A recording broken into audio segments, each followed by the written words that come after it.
Senator Cotton, welcome to Meet the Press. It's a fun week in Arkansas, Chuck. It's good to be here with you. Nothing wrong with being a part of democracy in action, I'm sure. It's great. I mean, anytime you can get 2,200 of your voters to turn out and have a chance to talk with them, that's a good thing. Let me get you first this reaction. Are you concerned about the White House contacts with, in particular, the FBI and the chairman of the Senate Intelligence Committee, since your committee has already announced it's investigating all of these allegations of Russian interference in the election? Do you think that contact was inappropriate? Well, Chuck, let's step back.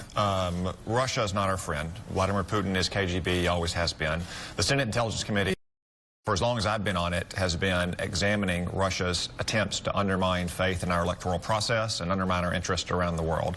We have said that we're going to undertake in a bipartisan fashion an inquiry into everything that Russia tried to do in our election process last year. If that leads to potential contacts between Trump associates and the Russian government, then we'll explore those as well.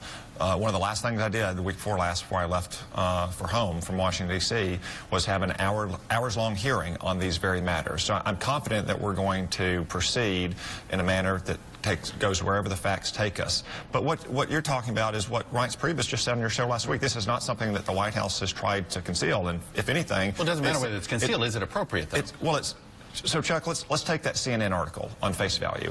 I'm not going to confirm or deny, obviously, anything in these stories because these leaks of classified information could do real harm to our national security, but just take it at face value.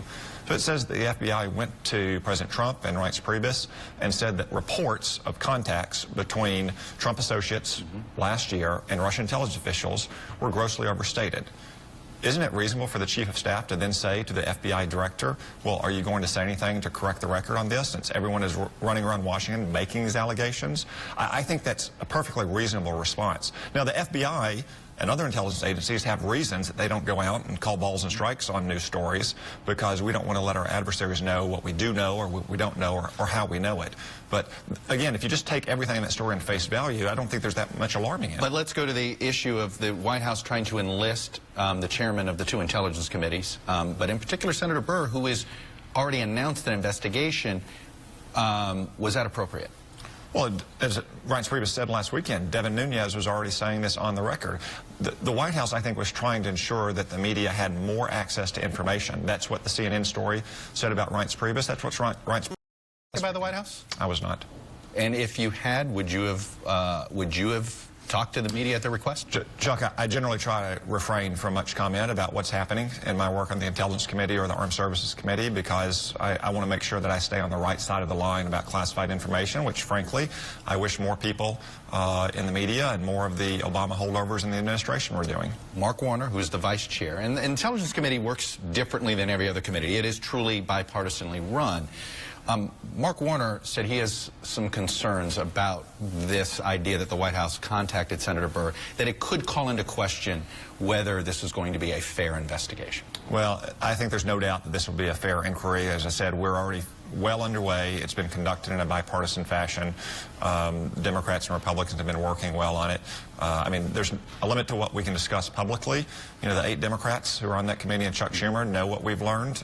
You know, I would encourage them to tell the other 40 Democrats in the Senate, you know, what they may and may not want to be saying so they don't get over their skis making false allegations or exaggerated allegations. By the way, you said to me earlier in this interview that right before you left for the recess to go back home, that it was a hearing. We all know that Director Comey went into this. So was that a hearing that you had with Director Comey? Is that how we should describe that? I'm not going to confirm what we may or may not have been discussing. But you called it a hearing earlier in this interview. Well, every time we meet, I call it a hearing, Chuck. We had a long, hours-long hearing of the Intelligence Committee. It was on these very topics. All right, and finally, I want to ask you about the Darrell Issa being open to a special prosecutor. At what point is it in the best interest of the country to sort of take it away from elected partisans at this point, whether it's a commission, I know a select commission, outside commission, or a special prosecutor? Where are you in that? Well, I think that's way getting ahead of ourselves here, Chuck. There's no allegations of any crime occurring. There's not even an indication that there's criminal investigations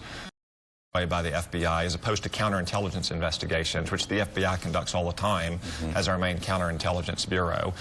If we get down that road, that's a decision that Attorney General Sessions can make at the time. But I think Senators that's very can call for it on their own. I mean, you called during your campaign against Mark Pryor. You called for a special prosecutor for the IRS. How does this Russia allegation, when does that rise to that level in your mind? Well, I think that's far down the road from what our inquiry might reveal in the Intelligence Committee or what the FBI's inquiries might reveal. That's something that can be decided down the road. But right now, there's no credible evidence of these contacts beyond anonymous sources in the media. And I've got to tell you, anonymous sources can't always be trusted. Anonymous sources are how we found out about a lot of scandal in this country. Anonymous sources says Steve Bannon drove from the White House to the Department of Homeland Security to confront John Kelly, which we now know is not the truth. That's not like the tone of a conversation. That is someone's physical whereabouts. You cannot credit stories that are based on anonymous sources. You should look into them, especially if you're in a position of responsibility, but you can't simply credit them. Let me talk to you about health care. You got an earful from a town hall. Tell me your big takeaway from that. Does that say to you, you've been one of these advocates of saying, hey, we can't repeal Obamacare until there's a replacement that the public can see. Does that make you more determined than ever to say, hey, slow down, get this replacement right before the exuberance on repeal? Well, we have to get health care reform right. Our health care system has had problems going back decades. Obamacare claimed to solve them. It clearly did not, because the price of insurance is still going up and access to doctors is still strained. But what we saw over this past week is a lot of anxiety and stress that Americans feel about health care. I know families that have been helped by Obamacare that feel that anxiety and stress, but also I know families that have been hurt by it.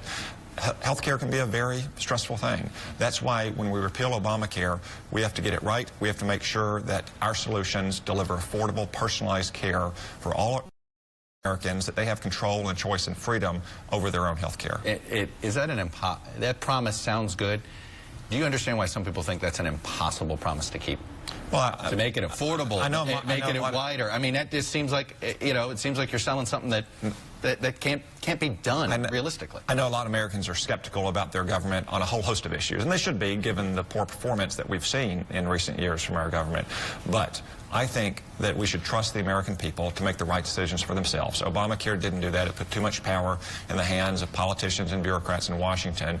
We can make our health care system more flexible, more personalized, and more affordable for everyone, and still address the problems that Obamacare claimed to address, like the rising cost of health insurance or the inability of people to get coverage if they had pre-existing conditions and so forth. And that's what we're going to do. John Boehner, in a speech, said they're not going to repeal Obamacare. They're going to end up repairing it.